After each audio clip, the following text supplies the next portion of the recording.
Maybe at the park. Okay, let's go look.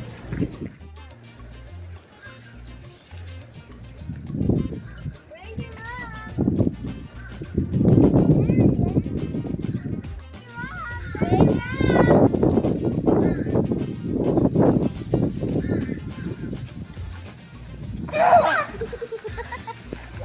Hello? Can I help you? Yeah. Who are you guys? Fletcher and Finley. Who? Fletcher and Finley. Fletcher and Finley. What can I do for you? Can you help us find? Let's do it. Here. All right, let's check them out. What do we got here? Oh my goodness. How long did this take you guys to find all these shells? Not that really. Not that long? So you have a couple different types of animals here. Did you guys know every single shell you ever find was once a living creature? Yeah, so we have snails, which have swirly shells like these kind here. Uh-oh. These are all from snails. Whenever you see a swirly shell like that, it's from a snail.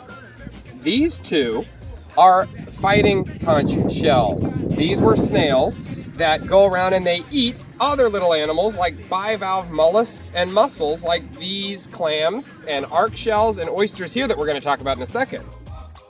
I wanted to add in a correction. I said conch, but the correct pronunciation is conch. We have a fig snail and a lettered olive snail, and actually one of my favorite shells is those olive shells.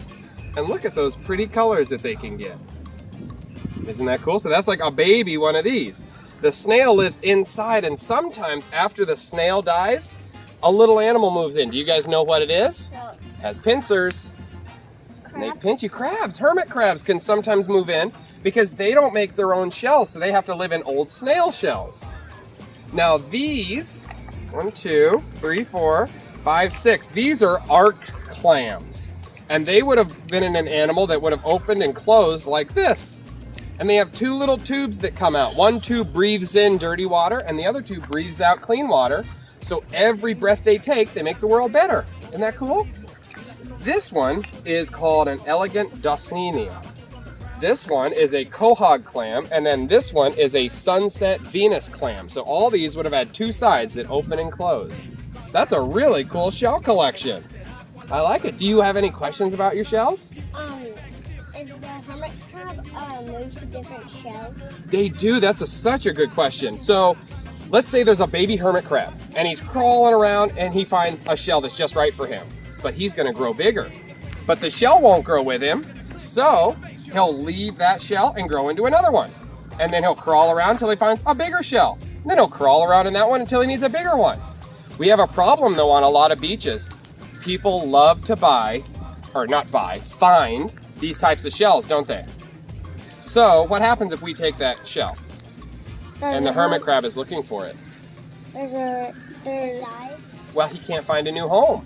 He needs to find a new home, so he might die if he can't find a new home. So it's one of those things where they need to have enough shells, or if they grow and they don't have their shell, I know. what do they have? What? So this one is taken. It could go in that one and then it can grow again. Hopefully, yeah. Hopefully there's still enough shells, even if people take them. But if people take all, just take and take and take, is there anything left for the animals? No. Not always. So we got to be thinking about the other things that live on the planet. All right. Do you have any questions? Why does the hermit crab, why does the worm leave the shells? So the animals that make the shells cannot leave the shells. The clams, the arc shells, the snails, the shells are part of them and they cannot leave it until they pass away or die. And once they die, then the hermit crabs will move in. But the animals, just like a tortoise, can't leave its shell. Snails cannot leave their shell until they're gone. And then hermit crabs, they can go into shells and out of their shells, in and out. So they use other animals' shells to live in. Cool. Now, can I go back to sleep?